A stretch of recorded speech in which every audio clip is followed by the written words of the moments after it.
We come up the hard way. Sometimes I think about it, I cry. Mm-hmm.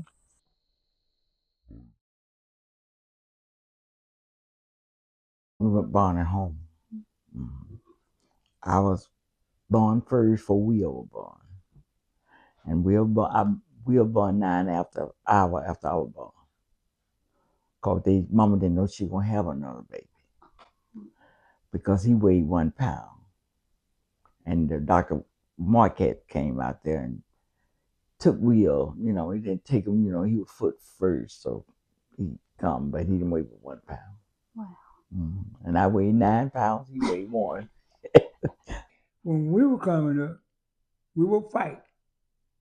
About an hour till we back buddy again. Talking to one another. I have 2 brothers and 1 sister living. It was 5 brothers and 5 girls, but all of them did, but me and my sister, and the 2 boys living. We She had to fought. be with my baby sister a lot. Watch her, because she couldn't walk. And she had polio. My baby sister died at 14. And then my mama had 2 children die about an hour after they born. She had a girl and a boy. They died right after they born. Then she had 3 born, stillborn. It was kind of hard. Mama raised some more children with us. She raised my auntie children with us. Then she raised her sister, 3 boys with us. See, her sister had left her children and left my mama. And mama had to raise them. And so it was a lot of us children right there together.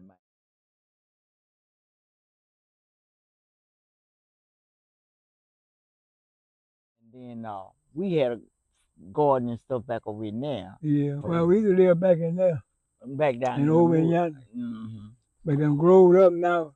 The old house is gone.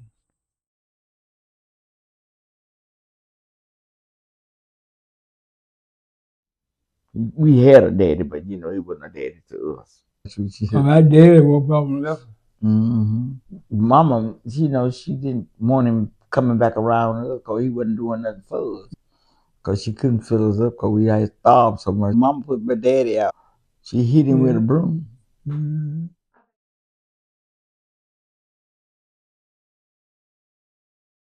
But he never gave me but a nickel. And mama made me take it right back to him. She said, well, take it right on back around and give it to him. And tell him, I said, don't ever come and see y'all. He 25 cents, me and You kept and stole it. You kept it in your pocket. Yeah, mom put me, I bet you take it back over there. He gone now. I'm glad get that. But I had to get mine back. I was rich with that 35 cents. That 35 cents went a long way. That meant he became.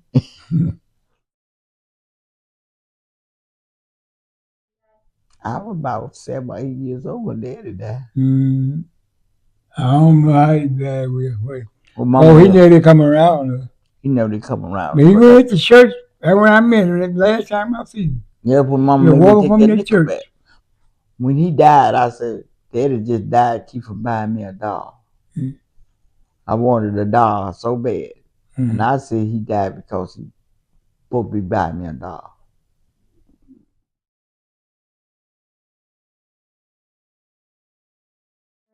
Mama sharecropper ever since I was little. So we went to CB Watt land, was in the country, way out, about 40 miles in the country. We farmed, sharecropped out there. And then he didn't want to pay Mama no money. But we working all the fields and things. We worked 100 acres of cotton field and 80 acres of cornfield, and we had fields of garden and stuff. So he never did pay Mama no money. So Mama moved up to Lucia Quinn land, and we sharecropped up there. But we worked up until Saturday evening in the field, and I had to wash all the clothes they bring. Wash clothes all day. I did. And wash and starch it on them so they can come pick them up. We have to do it. And they be sitting on the porch while we doing it in the field. And they may bring a big of water over the field. Sometimes they will spit in the water and we didn't drink it. Some children bring the water to you to the field. The white children. You know, they didn't like black folks no how, but they want black folks to do the work. When you got ready to pay up, they'll say you got to pay for the sallow and using the mule. And you didn't get nothing. You got to pay for the fertilizer. You didn't get nothing out of it. You know, we didn't never come out ahead. Every crop we went on, we never come up ahead. So that way it was. They got the money, but we didn't get nothing. Because we had to pay for the, they going to get your brawler. They going to get your salad for the horse. They're going to get your ropes and stuff what you have to plow with. And your plow, you go buy a new plow. You got to pay for that. The sharecropper got to pay for that. My mama knew it was unfair, but she tried to make sure that we had a little something.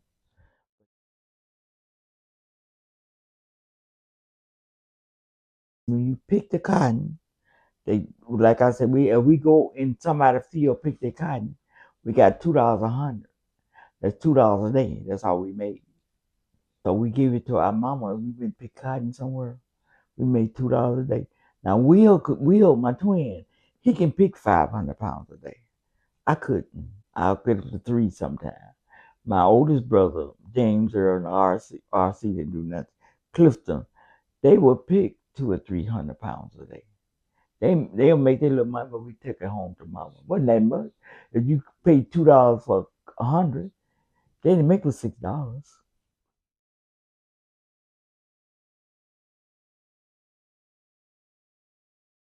I wanted to go to school, but I didn't want to go to school. Everybody making fun of me, and we didn't have no shoes. We tied our shoes up with. We had one pair of tennis shoes, and we tied them up with wire. We got a piece of wire put in the sole and twisted. And it wouldn't last about 2 or 3 days. That wire cut through that sole. And we was flopping again. Blah, blah, blah, blah. Mama tried to make us go to school anyhow. She said, "Don't pay them no mind." But we did. It hurt when everybody want to make fun of you. Didn't have no clothes. I didn't learn that. I never learned how to read and write. But I remember when I got 8 years old that Mama would be going places to find us some food, and it was an old guy. He always give us food, and I used to go and plow for him, help him plow. His name was Uncle Oscar. And I would go help him plow, and he would always give me a gallon of milk, a nice can of milk, and some butter. And I go home, then I stop by somebody else's house, and they give me a little nice can of flour, and Mama makes some hoe cakes. We call it hoe cakes. And one old lady, she always say the hog head, but he would always be rotten. But I bring the hog head home, Mama throw it away because it be maggots in it. But she would give them to me. Mama said, "You don't take nothing like that. It's gonna kill us all." they didn't have from Uncle Bill. He the only one who up, really. Your Uncle George had too many children. Uncle George, he had too many children. And Uncle Bill, he took a lot. But like I said, he would go steal us a chicken so we can have something to eat. And Mama always said, "But Bill, you ain't got to steal it." And he said, "Well, y'all won't have nothing to eat," but he would go do that. That's why I asked God always forgive him because he did it. And I believe God forgave him because he was doing it to keep us something in our stomach. He kept us some food. That's what he did. Yeah, keep us from starving to death. Yeah, because we was going to starve. Yeah, we would have one for him. One for him. And my mama. I got my mama to walk. The way I tell you to stay right there. Walk out more with him, and come back with some food in her pocket, in her hand, totally for her. It's a hickory nut, something like that. We go to bed hungry. Hungry, we go to bed. We have nothing to eat. Back in them days, you had to get a stamp to get food with. And Mama hadn't had no, what they call it, shortening. And we couldn't buy no shortening, so Mama used a mint oil. So everybody was had to run outdoors to the bathroom at night time. But she was trying to fix us something. Because we were children. Like I said, my mama had to fix hog feed bread one day. Could you buy wheat short for hog seed?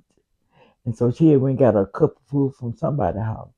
They made us some whole wheat bread.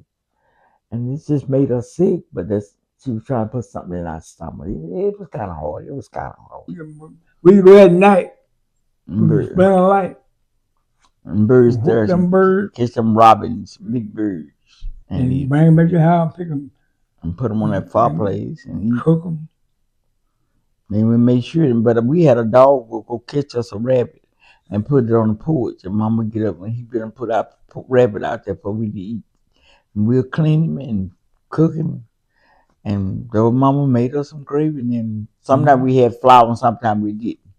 Sometimes we would go to the neighbor house. There wasn't no neighbors coming back in the woods and trying to get us some food to eat. Yeah. Because we didn't have no food. I could hear my mama crying at nighttime, wanting to feed us, but she couldn't.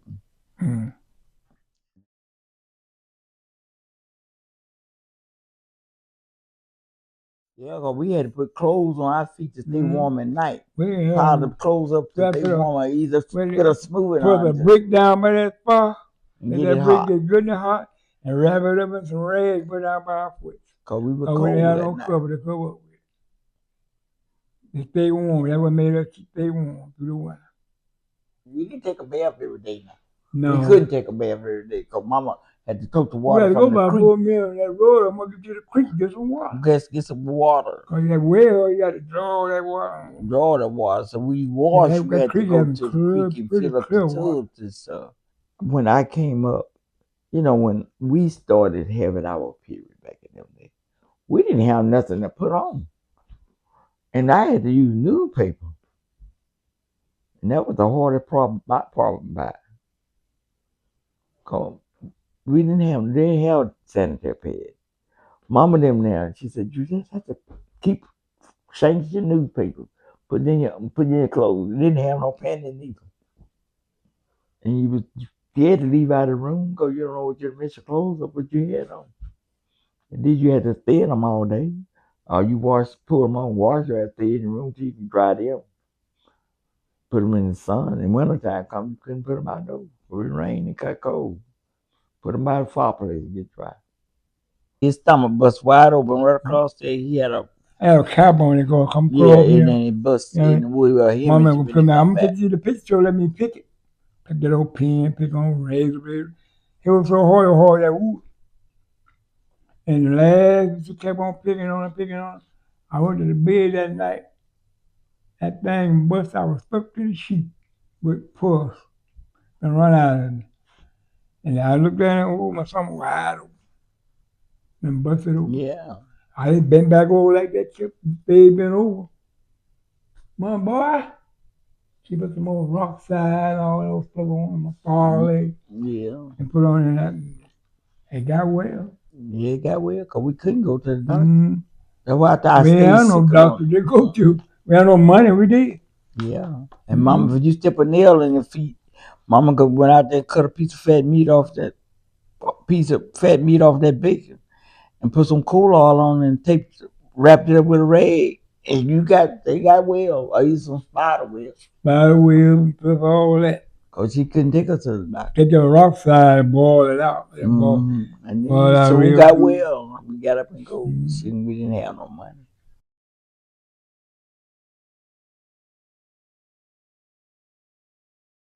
We be trying to walk to our aunt's house, and the white boys would throw rocks at us and want to jump on us. We run, so we can't run no more. Because we were scared a lot. Because we know if we gonna fight, we had to fight a whole lot of them. Because they were killing people back there. And they were, a man used to walk and spoke to a white lady one day. And I would come across the pastor, because our land was John next to white folks' land. And he would come across the pastor, and they caught him coming across the pastor because he spoke. And they castrated him. And he bled to death. And they always was out there with white sheets. You can see them with their white sheets. So, we were all terrified. We always lock up. We had to be in the house at 6 o'clock.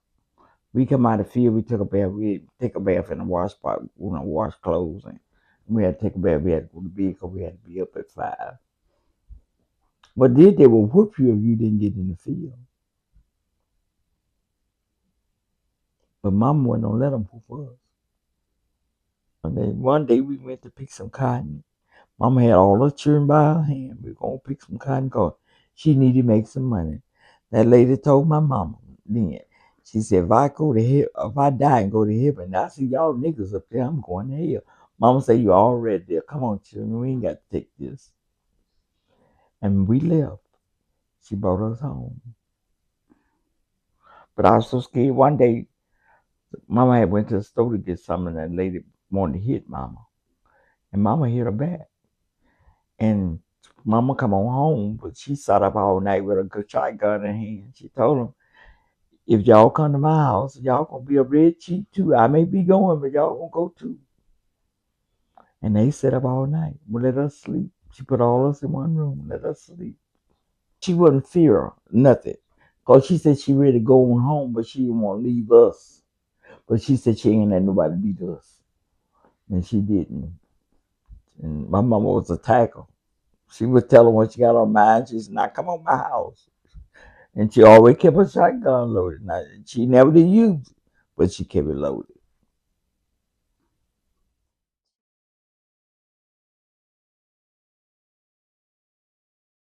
We walked to town. From west of Bogue Chitto to Brookhaven. We get out, we walk. And then my mom and them sometimes they load the wagon and bring us to town. I didn't enjoy the riding the wagon instead of walking. Because she hooked up them two mules and we had a bench across there. We sat there and laughed and talked.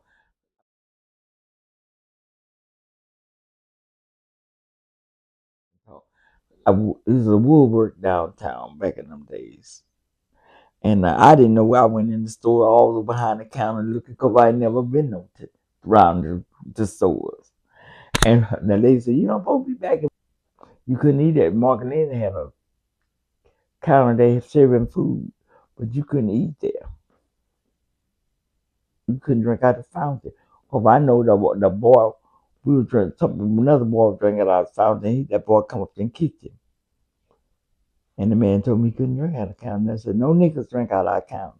Out of them faucets, but I, think they had the water. So if we wanted something, we had to go home and get our own water. You couldn't go to nobody else's bathroom. You hold it or you read it on yourself. You couldn't go in the bathroom. And sometimes we had a little bucket in the wagon. We would pee. Everybody watch out for it. It was hard. It was really hard. Then they invited us to fix the bathroom for the blacks. They act like we had some kind of disease. They didn't want us around in the bathroom or nothing. There's a lot of things that you feel like something wrong with us. That's where I felt like something wrong with us. And I always said, we got kind of disease, what we got? I asked my mama many times, what kind of disease I got? That we couldn't use the bathroom. She said, you ain't got no, my mama had a little F word with it now. You ain't got no disease, that's except Ku Klux Klan want you to do that. So she would tell us that. But my mama always told me all white folks not bad. She always taught us that.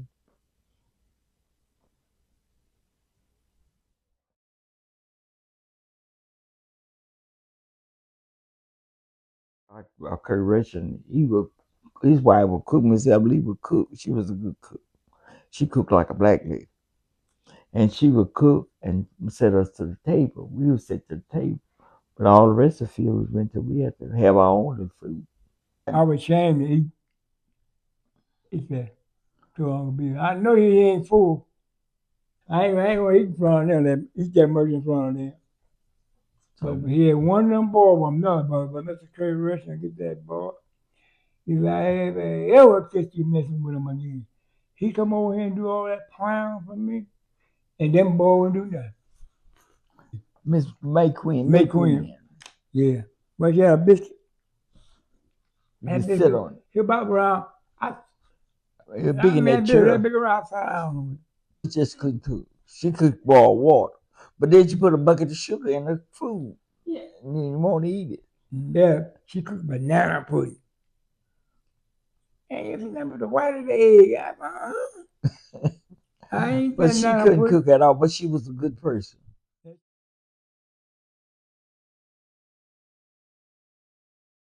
Now, I used to ride Dolly out of the field, Molly. But Molly would take you to the creek and you better jump off because she'll wallow with you in the water. That's what she was a maiden. She got me in that water.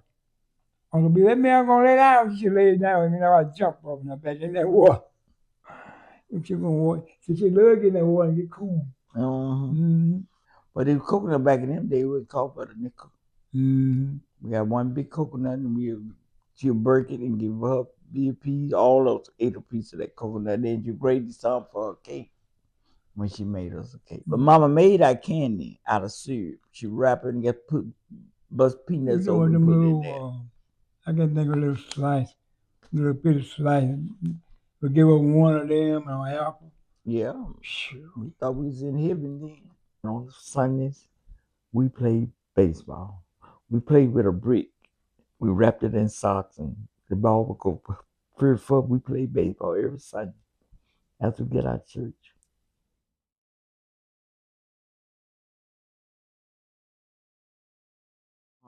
But it changed. It changed back in when they started marching. That's the only way they got changed. When Martin Luther King started marching, that's when it started changing. At first we feel like it wasn't gonna happen, but it started little by little. And then they march on and they started tearing down the counties. Everybody can go in there.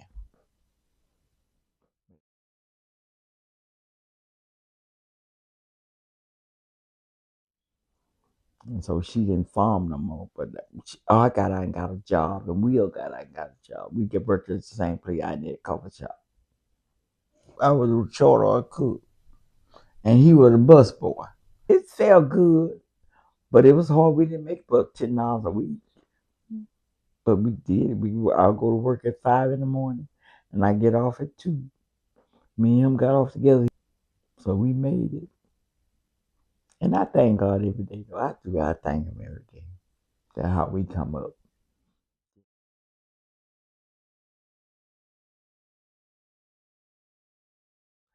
The old lady told me, she said, girl, she said, reading ain't everything, but you can know how to read, you can do. She said, I ain't never know how to read. She said, I didn't go to school nowadays.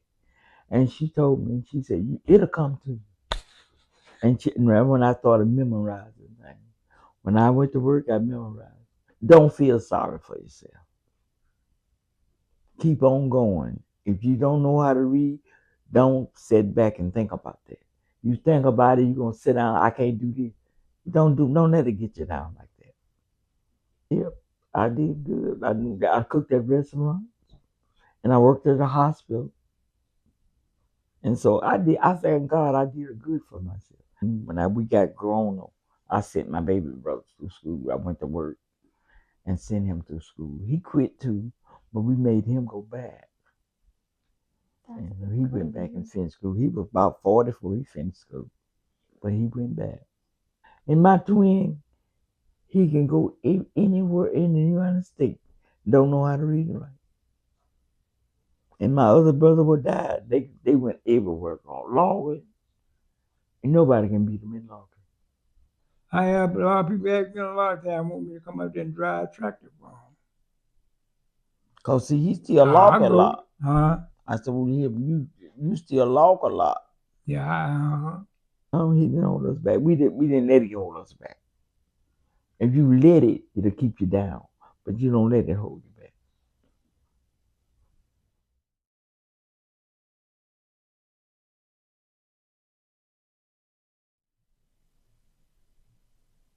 Well, you done lived through it. Now tell them you done lived through it. And tell them they have to learn and live through what we went through. They may not have to go back there, but they got to live through it. Mm-hmm.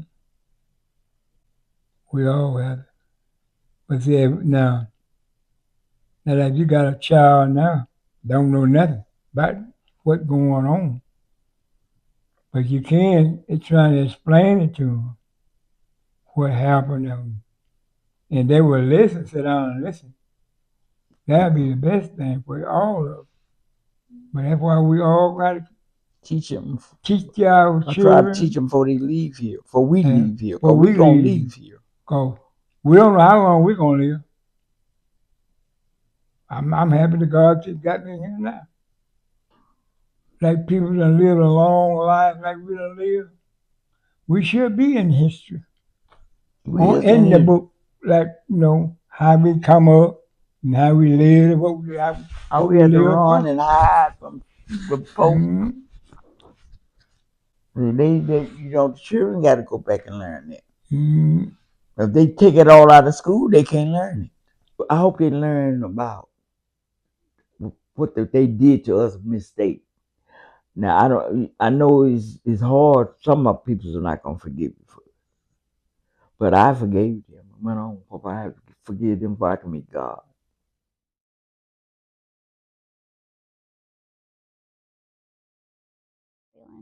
I feel like God forgive you for things you do, but I don't think He forgave them, but He still ain't forgot that. It still got to come up on their books when you leave Him. And if I'd have done anything wrong, I ask God forgive me while I'm here, because we all got to meet Him someday, one day. I like everybody, because we're all brothers and sisters. Why should we be one because your color, you different color than I am? You got Jesus blood in you, and I got Jesus blood too. So we all belong to God. And Jesus is the one taking care of us now. And God is our Father. Because of Jesus. Jacob was watched over us while we were starving, hungry. And so Mama said, always trust in God. God gonna make a way.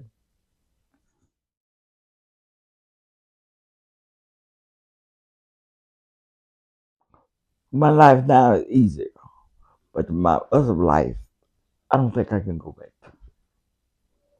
I don't think so. It get hard sometimes now, but it's not hateful hard. That's why I say I won't never be hateful to nobody. People realize now that white and black going together, in hand, like Luther McCain said. One day we all with each other, we would join hands with one another. And what we doing now? And we doing. We're coming a long way. 83 years old. That's a long way from a baby. I feel good. I'm thanking God I made 83. If I can make it another year, I'll be 84.